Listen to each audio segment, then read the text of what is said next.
بسم الله الرحمن الرحيم.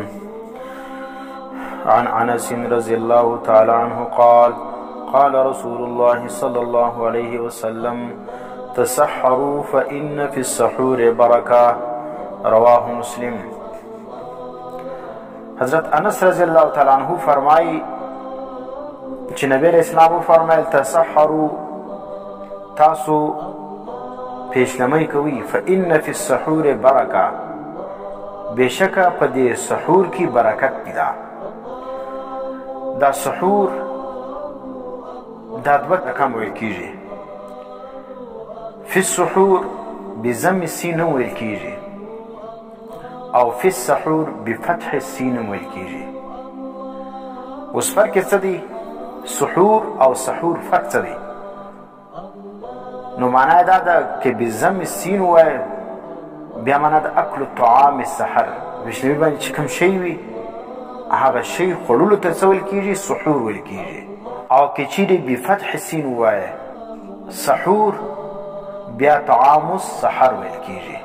بیا خالي هغه ډوډۍ د پیشلمي ته ویل کیږي. نو یو خوړل سلو یو د هغه خوراک سلو. نو د پیشلمي خوراک ته څه شول کیږي؟ سحور ویل کیږي. پیشلمي باندې چې کوم دال دی، بوړ دی، وریځې دي، اوبه دي، چای دي، دا ته څه شول کیږي؟ چې پیشلمي باندې کوم شی استعمالیږي دا ته سحور ویل کیږي. او د هغه شان خوړلو ته چې شول کیږي دا ته سحور ویل کیږي. نو اوس معنا دا ده تسحروا نبی علیہ السلام تاسو پیشلمی کوي فإن فی السحور. سحور څه ته وایي؟ طعام السحر بالفتح السین وایي بیا معنا طعام السحر و شرابه کې ډېر برکت دی. د پیشلمي چې کوم خوراک وي په هغه کې ډېر برکات دي. وینې که ډوډۍ ده، که اوبه دي، که چای دي، په دې کې الله ډېر برکات اچولی دی. او که چیرې فی السحور وای بضم السین وای بیا معنا دا ده فإن فی السحور برکتون بېشکه د پیشلمي په خوراک کې ډېر برکت دی. د پیشلمي خوراک چې وکړي دا ډېر د برکت والا دی. اوس برکت ولې دی؟ د دې علماو ډېر وجوهات ذکر کړي دي. یو څه موږ ذکر کوو. په پیشلمي کې یو برکت دا دی چې اتباع سنت ده. معنی چې پیشلمي دې وکړي په دې کې اتباع د سنت راغله. نو اتباع د سنت دا چې دا برکت دی. د نبی علیه السلام پر طریقه باندې هغه کار کول دا برکت ذریعه ده. ځکه چې سړی د نبی علیه السلام پر لار باندې روان سي، نبی علیه السلام پیشلمي کړي تا وکړي، نو یو شی دا سو چې اتباع د سنت پکې راغله. اتباع د سنت چې کوم دا برکت دی. دویم دا دی مخالفت اهل الکتاب.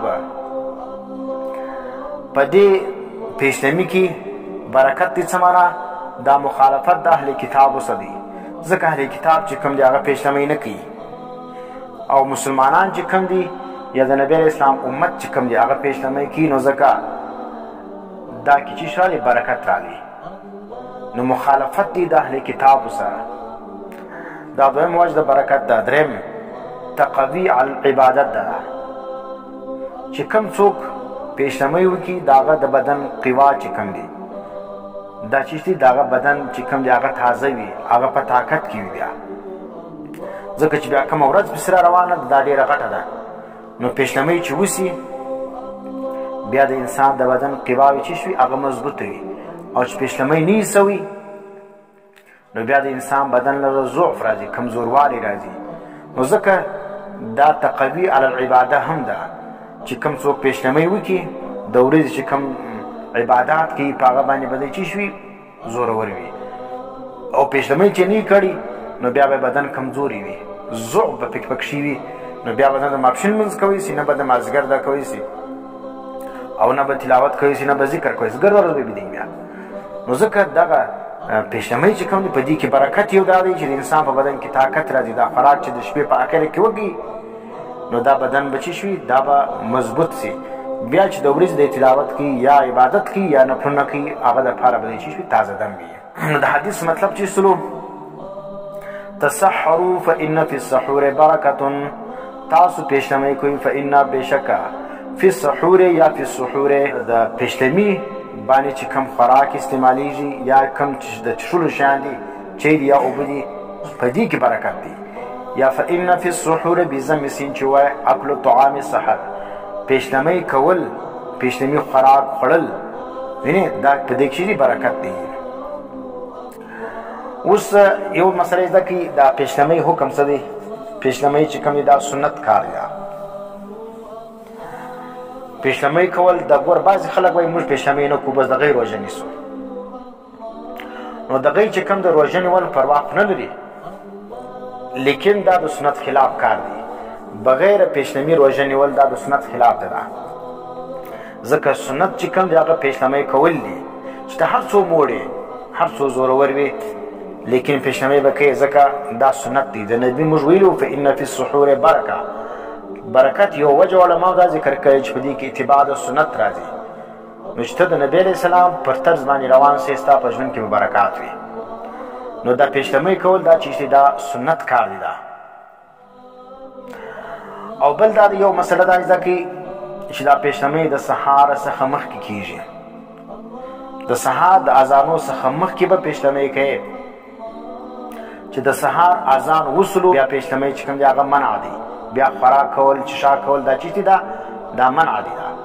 نو د سهار د صبح صادق څخه مخکې خوراک کول دا ته پیشنمۍ ویل کیږي. او چې سهار سپېدې ښکاره سولې یا هغه ته قریب وخت وي پکار دی چې انسان خوله بنده کړي.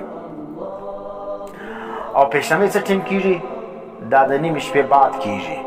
بیا چې څومره قدر د سهار و اذانو ته نږدې وي هغونه چې کوم دی هغه چیز دی دا ښه کار دی. ځکه څونه قدر چې د سهار وخت وي دا شی چې کوم دی د انسان لپاره مفید هم دی او سنت هم دی. دا نو په اخر د شپه کې کول پیشنمۍ دا چې دی د افضل دی.